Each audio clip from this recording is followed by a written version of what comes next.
And get that light on there. And hello, everyone, and welcome to the podcast this week, Wrestling the Territories podcast. This time we're going to be talking about some of the best tag teams and territories. Now, I cover all kinds of different territories out there, but I've been kind of focused on the Mid Atlantic a little bit lately.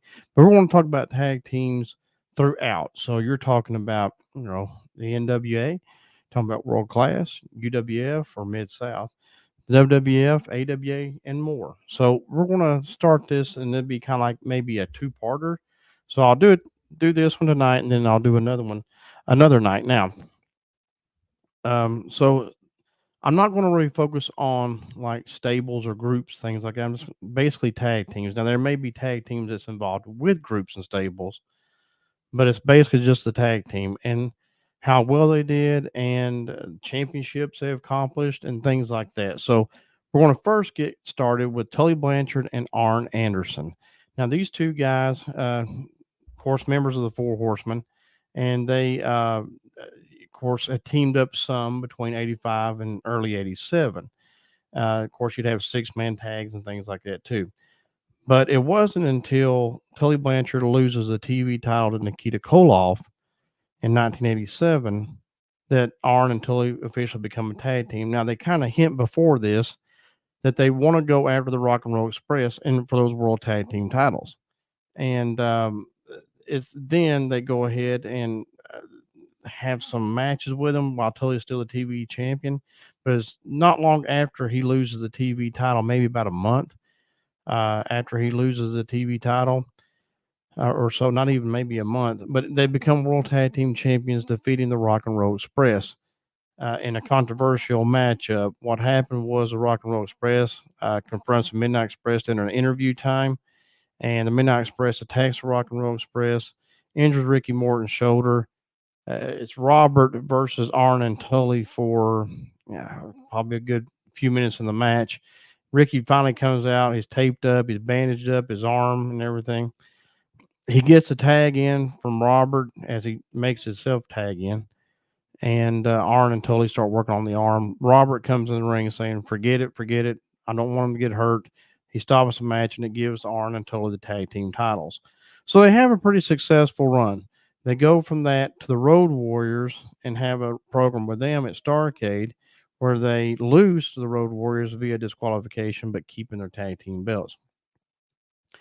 The next feud that they would have would be against Lex Luger and Barry Windham. Lex Luger and Barry Windham would become the tag team champions. And then after that, they would get their titles back when Barry turns on Lex Luger.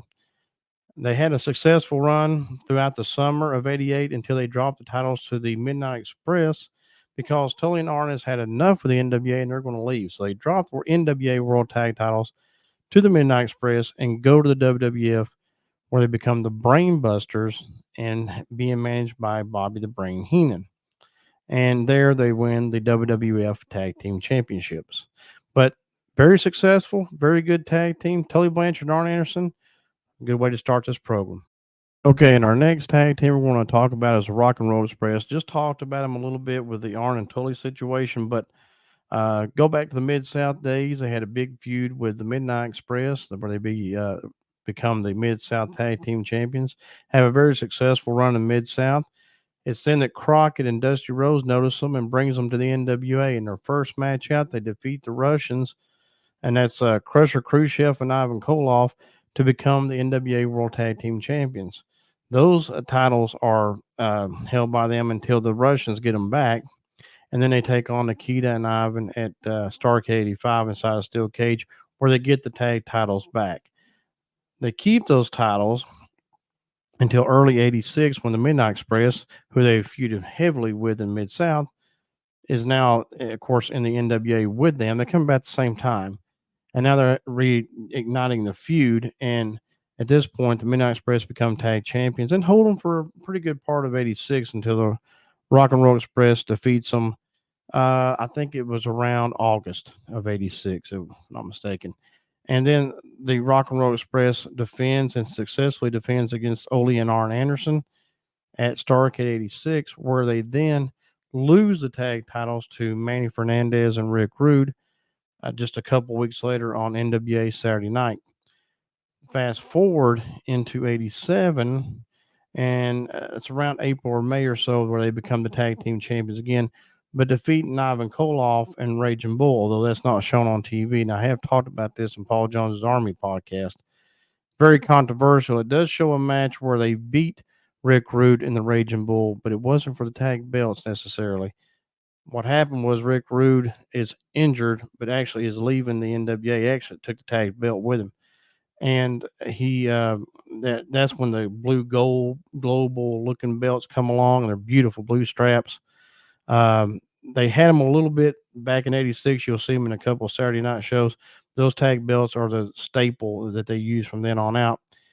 And but uh, they defeat in a house show Raging Bull and Ivan Koloff, where they keep the tag team titles, and then end up again with the Midnight Express in another program in '87, back and forth throughout the summer. They kind of tease want to become the television champion with against Tully Blanchard, and that's where we just talked about with Tully and Arn when they become the World Tag Team Champions, defeating the Rock and Roll Express. The Rock and Roll Express takes on the Midnight Express again at Starrcade '87. The rivalry kicks back up again for just a bit, and it's not long after that they leave the territory, but definitely successful and definitely one of the best tag teams ever in professional wrestling. And now we're going to touch on the Road Warriors. Road Warriors, very successful tag team. I'm going to kind of go over some things about them, not kind of in a timeline like I did with the other two, but at the times they were tag team champions anywhere they went in the Georgia Championship Wrestling area. Also in the AWA, they were the World Tag Team Champions there. They were the NWA World Tag Team Champions and the WWF Tag Team Champions. And much like Arn Anderson and Tully Blanchard, they were able to hold both the NWA and WWF, but also the AWA World Tag Team Championships as well. So not many teams could do that. That can say they did that, but they were very successful and had several big time matches against people like the Midnight Express at Starrcade '86 with the Skywalkers. A big old match there. I mean, people just absolutely loved it. It's one of my favorite matches too. But excuse me, the Road Warriors were very, very successful anywhere they went. They were the international tag team champions in the NWA as well. They held titles all over the place. So these guys, of course, I ain't going to spend a lot of time on Road Warriors. A lot of you guys know what the Road Warriors are about and what they've done, but they were one of the best tag teams in territory history. Okay, so another tag team I want to touch on real quickly is the British Bulldogs. Very successful WWF Tag Team Champions. Had a big feud with the Hart Foundation. These guys went on and were very successful as tag team champions. Davey Boy Smith became a very successful singles competitor, winning the Intercontinental Championship. But when their time as a tag team with their Bulldog Matilda, these guys were absolutely fantastic to watch. And if you've never seen the British Bulldogs by some chance, or any of these teams I'm talking about, please go check them out. You can find them on YouTube or the Peacock Network. Uh, Absolutely, the British Bulldogs will always go down in history as one of the best territory tag teams ever. Just their, like I say, their successful feud with the Hart Foundation. Those were very good matches. Go check those out. Okay, so the next tag team I want to talk about, I've actually talked about before in other podcasts, but Jay Youngblood and Ricky Steamboat, very successful tag team again. Early days of the territories of the '80s, early days of the '80s.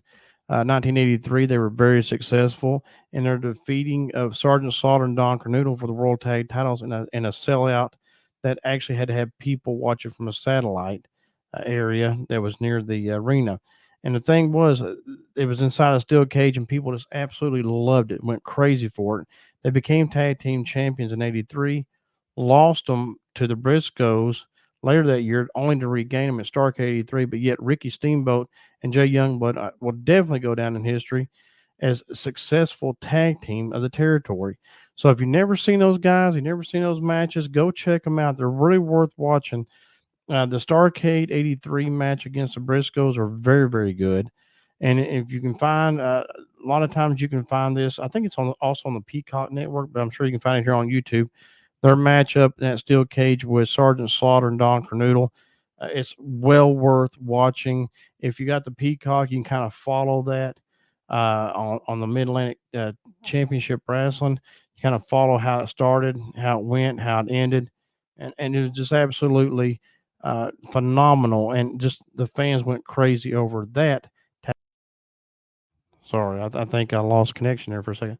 But fans went crazy over that tag team, the Ricky Steamboat and Jay Youngblood. So yeah, go check those guys out. Definitely one of the best tag teams in the territory area. All right, and the final tag team I'm going to talk about tonight, another team is very, very successful. The Midnight Express, whether it had been Dennis Condrey and Bobby Eaton, or Stan Lane and Bobby Eaton, and even Randy Rose and Dennis Condrey. Well, we won't touch on that. But anyway, the team of the Midnight Express with Jim Cornette, very successful. Mid South Tag Team Champions. They went over to the NWA about the same time the Rock and Roll Express did, become the World Tag Team Champions with Dennis and Bobby, and those two titles were the Mid South and the World Tag Team titles of the NWA. They were a very successful tag team and had feuds with the Rock and Roll Express, the Road Warriors, Ron Garvin and Barry Windham, Ron Garvin and Jimmy Valiant. Well, Jimmy Valiant missed Atlanta Lively. Anyway, they had some good feuds by far. And they would have the big feud with Ron Garvin and Barry Windham, which started out with Dennis Condrey and Bobby Eaton, but then ended up being Stan Lane and Bobby Eaton. And I cover that in the Fire That Burns Ron and Garvin podcast if you'd like to check that one out. And they become the U.S. Tag Team Champions, and when they win it in a tournament, beating Ron Garvin and Barry Windham, they were very successful U.S. Tag Team Champions. Nobody could actually beat them. They took on several tag teams throughout, like I've seen matches. Ones I remember was like the Lightning Express, which is Brad Armstrong and Tim Horner. They had successful feuds with the Freebirds. They went on, of course, with the Rock and Roll Express, trying to get the world tag titles from them. Very successful with those runs. Sell out crowds all over the place. They also, with the Road Warriors, with a scaffold, like I mentioned earlier about the Road Warriors. I mean, just a very successful feud and run there with those guys. They ended up later on having a big feud with the Fantastics. If you've never seen their match with the Fantastics, they were really good. The Fantastics took the U.S. titles from them. They got them back. They later on become the World Tag Team Champions, as I mentioned earlier, beating Tully Blanchard and Arn Anderson. This version being Stan and Bobby this time. And of course, they had a big feud with the original Midnight Express when they came in late '88, which was Dennis Condrey and Randy Rose and Paulie Dangerously. So if you want to go see those feuds, go check those feuds out. Very, very good. Very, very successful. The Midnight Express and any team that they faced, it didn't matter who they were going against. The Midnight Express could really make some money.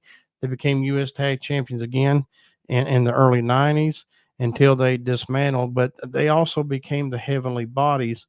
Bobby Eaton was briefly with those guys for a bit, so Stan and Bobby were a little bit together there in the Smoky Mountain territory, but the Midnight Express, any matches they were in, you gotta go see them. Bobby Eaton steals the show every time. He's so good. And with Stan Lane, I think just a little bit better than he was with Dennis Condrey. But go check out those feuds. Go check out those matches. And guys, I want to end it here. And until next time, I thank you all for joining me. Thank you for subscribing. Thank you for liking. And if you hadn't already, hit that like button.